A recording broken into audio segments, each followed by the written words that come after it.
खबर आई है इजराइल और मिस्र से जुड़ी हुई। दरअसल मिडिल ईस्ट में अभी जो चल रहा है वो इतनी ज़्यादा उथल पुथल है कि जिसके बारे में जितना बताया जाए कम है। क्योंकि आपने देखा कि गज़ा में लगातार इजराइल की तरफ से ऑपरेशन चल रहा है। दूसरी तरफ आपने ये भी देखा कि हाल ही में एक समिट बुला लिया गया, अरब इस्लामिक इमरजेंसी समिट बुला लिया गया। इसके अलावा ईरान के पास भी रूसी हथियारों की सप्लाई बढ़ गई है, जिसकी जानकारी दी गई है। लेकिन इस बीच एक और घटनाक्रम हो रहा है और वो इजराइल को परेशान करने का काम कर रहा है। कैसे, ये खबर आपको आज हम बताते हैं। दरअसल इजिप्ट यानी मिस्र के सिनाई में सैन्य तैनाती की खबर सामने आ रही है और ये खबर हाल ही में सितंबर के महीने में बड़ी सुर्खियां बटोर रही है। इजराइल ये कह रहा है कि मिस्र ने सिनाई रेगिस्तान में अपनी सैन्य ताकत को काफ़ी हद तक बढ़ा दिया है, तैनाती को काफ़ी हद तक बढ़ाने का काम किया है। और ये उल्लंघन है किसका? 1989 के कैंप डेविड शांति समझौते का उल्लंघन है। इजराइल के प्रधानमंत्री जो हैं बेंयामिन नेतन्याहू, उन्होंने अमेरिका के विदेश मंत्री मार्को रूबियो अभी हाल ही में दौरा करके गए थे, तो इस मुद्दे पर हस्तक्षेप की अपील की है कि इसको समझाइए, सुलझाइए इसको। इसकी पूरी जानकारी देखते हैं कि इसके पीछे क्या है मामला। तो 1989 का इजिप्ट इजराइल शांति समझौता रहा है और सिनाई जो प्रायद्वीप है इसको डीमिलिटराइजेशन जोन के रूप में परिभाषित ये करता है। इसके मुताबिक क्या क्या चीज़ें हैं, तो जोन इसमें तीन जोन बनाए गए। एक जोन है उसमें पूरी तरीके से मिलिट्री की मौजूदगी नहीं होगी, डीमिलिटराइजेशन जिसे कहा जाता है, या डीमिलिटराइज्ड, और यहाँ पर केवल सोशल पुलिस होगी।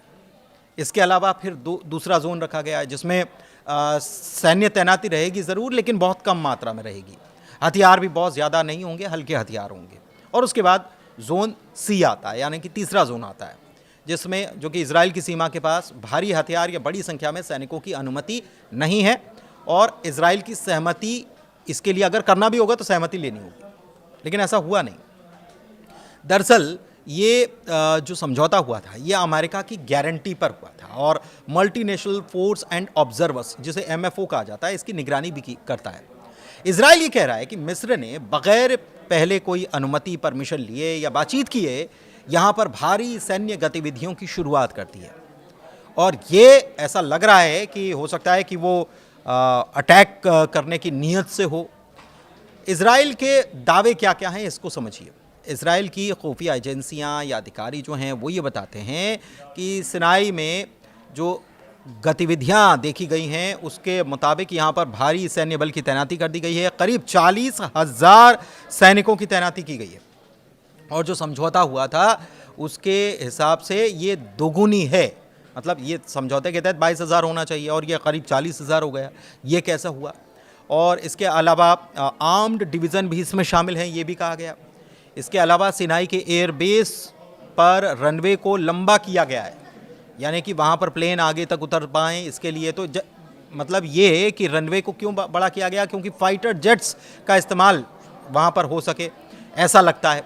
समझौते में हल्के विमानों की अनुमति दी गई थी कि हल्के विमान यहाँ पर उतर सकते हैं, लेकिन ये तो अगर इसको बढ़ाया जा रहा है तो उसका मतलब ये कि कहीं कोई वॉर जैसी सिचुएशन तो नहीं है। इसके अलावा अंडरग्राउंड भी काम चल रहा है। मिसाइल स्टोरेज के लिए बंकर्स बनाए गए हैं, ये इजराइल कह रहा है। इजराइल की खुफिया एजेंसी कह रही हैं कि आक्रामक हथियारों के लिए इनका इस्तेमाल किया जा सकता है, बंकर्स का। इसके अलावा एयर डिफेंस सिस्टम की बात कर लें तो वो भी यहाँ पर रख दिया गया है, इसे तैनात कर दिया गया है। चाइना का बना हुआ HQ-9B long range air defence मिसाइलें यहाँ पर तैनात कर दी गई और इजराइल का ये मानना है कि ये इजरायली जेट्स को टारगेट कर सकती हैं। इसके अलावा फिलाडेल्फी कॉरिडोर जो है, जो गाज़ा की सीमा के पास पड़ता है, सुरंगें और भारी हथियारों का प्रवेश यहाँ पर हो रहा है, ऐसा इजराइल का कहना है। इजराइल के अधिकारी इसे बहुत सीरियस बता रहे हैं और ये भी कह रहे हैं कि मिस्र की तरफ से कोई क्लियर जानकारी या सफाई या इसको लेकर कोई बातचीत नहीं की गई, बताया भी नहीं गया। नेतन्याहू ने बीते 20 सितंबर को यरूशलेम में रूबियो से बातचीत की थी, मुलाकात की थी और एक लिस्ट सौंपी जिसमें ये सारे जो उल्लंघन किए जा रहे हैं उसका पूरा जिक्र है, पूरा खाका है। अब मिस्र क्या कह रहा है? मिस्र इन सारे दावों को सिरे से खारिज कर दे रहा है मिस्र के अधिकारी कहते हैं कि ये तैनाती जो की गई है हमने अपनी सिक्योरिटी के लिए की गई है और गाज़ा में जो चल रहा है उसकी वजह उसको देखते हुए की है। दरअसल मिस्र को इस बात का डर सता रहा है कि इजराइल गाज़ा के जो फिलिस्तीनी हैं उनको सिनाई में धकेल सकता है, यानी कि फिलिस्तीनी वहाँ से अगर गाज़ा से जगह छोड़ रहे हैं तो उनको कहाँ भेजा जाए, फिलिस्तीन में भेजा जाए। और ये मिस्र की संप्रभुता के लिए खतरा बता रहा है मिस्र। इसके अलावा तस्करी रोकने के लिए, दूसरे आतंकवादी समूह ना घुस जाएं, इसके लिए ये सब किया गया है। इजराइल के खिलाफ इसमें कुछ भी नहीं है। मिस्र ये भी कह रहा है कि ये समझौते के अनुरूप ही है और इजराइल को हमने पहले ही खबर कर दी थी। एक बात और कही गई है कि हमारी सेना जो है सीमा की रक्षा कर रही है और ये पूरी तरह कोऑर्डिनेशन के साथ हो रहा है। मिस्र ने इजराइल की गाज़ा में कार्रवाई की निंदा भी की है और फिलिस्तीनियों के विस्थापन को रेड लाइन बता दिया है। अब अमेरिका की भूमिका क्या है? इजराइल ने ट्रंप प्रशासन से दबाव डालने के लिए कहा है कि प्रेशर क्रिएट किया जाए। अमेरिका जो है वो इस मामले में गारंटर है, जो समझौता हुआ था दोनों मुल्कों के बीच। अमेरिकी अधिकारियों ने हालांकि अभी तक कोई इस पर टिप्पणी, प्रतिक्रिया कुछ भी नहीं की है, लेकिन ये माना जा रहा है कि ट्रंप प्रशासन ने हाल ही में मिस्र से इस मुद्दे पर बात नहीं की। एमएफओ की निगरानी में उड़ानों में कमी ज़रूर आई है और ये स्थिति को और टफ बना रहा है। अच्छा, अभी क्या स्थिति है ये समझने की ज़रूरत है। तो अभी ऐसा लग रहा है कि टेंशन बढ़ सकता है। 2023 के बाद से जारी गाज़ा युद्ध का हिस्सा ऐसा लग रहा है।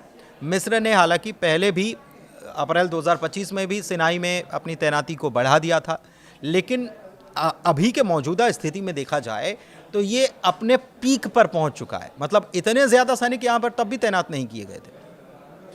चर्चा चल पड़ी है कई प्लेटफॉर्म्स पर कि ये युद्ध की तैयारी तो नहीं है। इजराइल के लोग ये मान रहे हैं, लेकिन मिस्र के लोग ये कहते हैं कि हमने ये सिक्योरिटी के लिए किया है।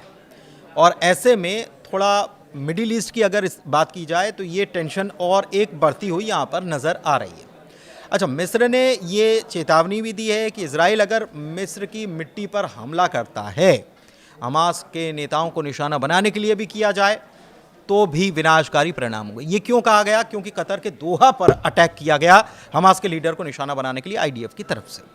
अच्छा, एक बात और है, एक बयान है जिसमें यह कहा गया कि मिस्र की सेना इजराइल को फिर से हरा सकती है। अब ये बयान इन दिनों सोशल मीडिया पर चर्चा में क्यों है? क्योंकि एक वीडियो शेयर किया गया, उसमें मिस्र के राष्ट्रपति जो हैं अब्देल फतेह अल सीसी ये बयान देते हुए नजर आ रहे हैं। और ऐसा लगता है कि ये बयान सुनने के बाद तो ऐसा लगता है कि दोनों देश आपस में लड़ने के लिए तैयार है। ख़ास तौर पर मिस्र चुनौती दे रहा है इजराइल को। लेकिन आपको ये भी बताएं कि ये बयान आज का नहीं है, ये बयान है 2018 का, जब मिस्र की सेना की क्षमताओं का जिक्र कर रहे थे सीसी। मिस्र की सेना जो इजराइल को एक बार हरा चुकी है वो इसे हर बार कर सकती है, ये उन्होंने कहा था शांति समझौते के संदर्भ में। और कहा था कि इजराइल के हित में है कि वो मिस्र के साथ शांति बनाए रखे क्योंकि मिस्र की सेना मजबूत है, ये उन्होंने कहा था। लेकिन 2018 के बयान को अब कोट करते हुए एक प्रकार से एक टेंशन, ये बयान सुनेंगे तो ऐसा लगेगा कि ये टेंशन अपने चरम पर पहुंच रही है और ये चेतावनी दी जा रही है या अपनी सेना को उकसावे वाला बयान कह सकते हैं, लेकिन ये पुराना बयान है। तो इसका अभी के हालिया घटनाक्रम से कोई जुड़ाव नहीं है। फिलहाल